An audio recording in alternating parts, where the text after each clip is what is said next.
Hello කට්ටිය මොකද වෙන්නේ good morning ඔන්න ඉතින් අපි අද පොයේ දවසේ යනවා දන්සල් වඳින්න අපි සාමාන්‍යයෙන් ගමනක් යද්දී මේ දින අපි පුල්යාර දේවාලේ මෙතෙන්ට ඇවිල්ලා අපි අනිවාර්යයෙන්ම පන්රක් දාලා තමයි යන්නේ අද සුපුරුදු පරිදි අපේ ලොකු අයියා ඉන්නවා අපිත් එක්ක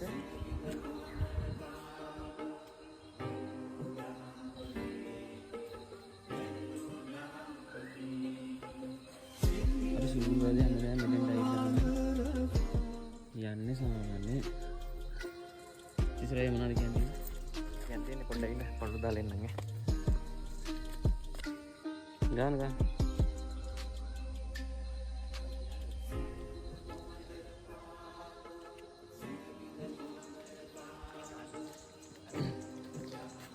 ඉස්සරේ මොනවද කරන්නේ?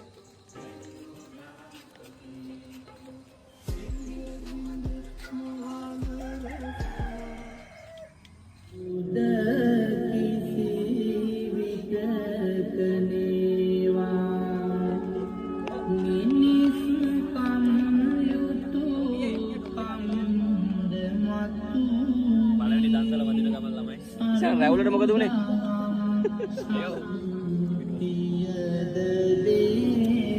අපේ පළවෙනි දන්සට